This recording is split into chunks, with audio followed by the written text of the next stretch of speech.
Assalamualaikum warahmatullahi wabarakatuh. Apa kabar anak-anak solih-solihah?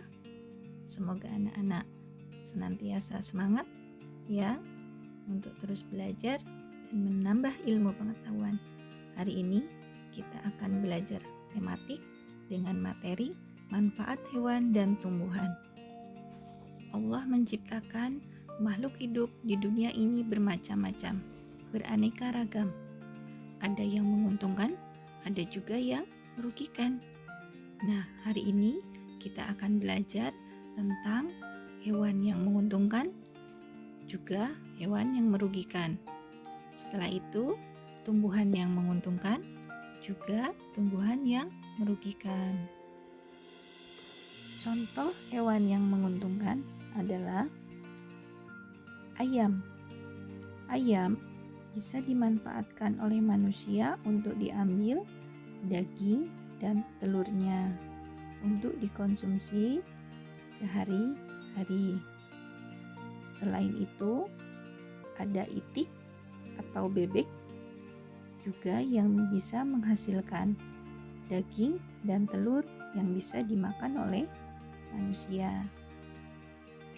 Sedangkan sapi bisa diambil dagingnya dan juga bisa diperah susunya untuk diminum oleh manusia. Selanjutnya ada juga kambing yang bisa dimanfaatkan dagingnya untuk dikonsumsi oleh manusia. Selain daging dan telur, ada juga hewan yang dimanfaatkan tenaganya oleh manusia. Contohnya kerbau. Kerbau digunakan oleh manusia untuk membajak sawah. Selain itu, ada juga kuda digunakan untuk menarik delman.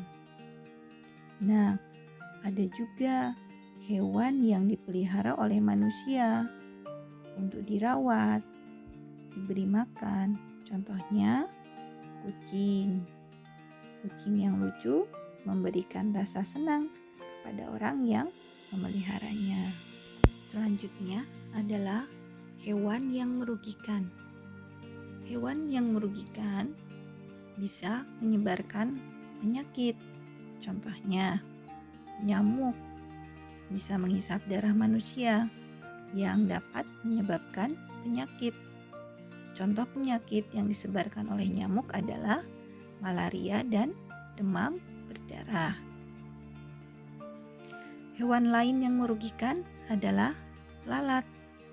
Lalat biasanya terbang dan hinggap di sampah, di tempat yang kotor, juga bisa hinggap di makanan.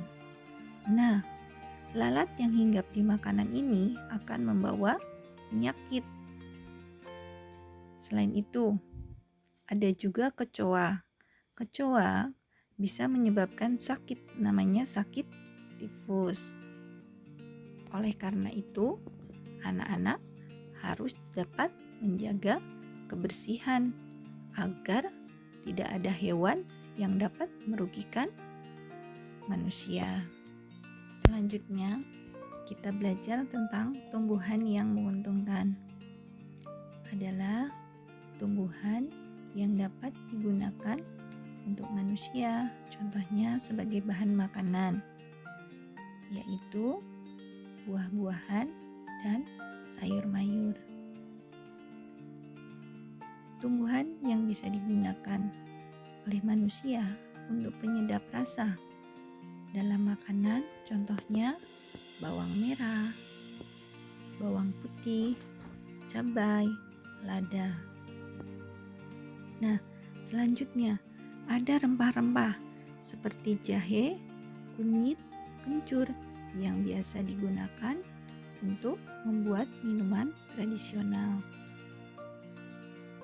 Selain itu, ada juga tumbuhan yang bisa memberikan keindahan oleh orang yang melihatnya, yaitu bunga. Bunga ini jika ditanam di tanah yang luas bisa membentuk taman yang indah. Selanjutnya, pohon besar. Pohon besar dengan daun yang rindang dapat melindungi manusia dari terik matahari. Kita bisa berteduh di bawahnya. Selanjutnya, ada tumbuhan yang bisa digunakan untuk membuat pakaian. Namanya kapas.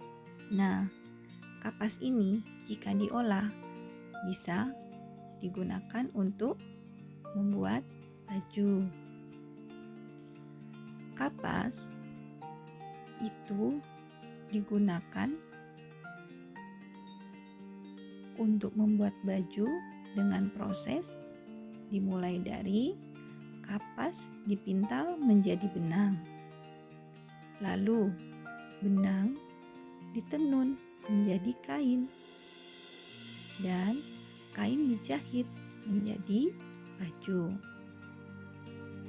Selain itu, ada juga tumbuhan yang bisa digunakan menjadi alat musik.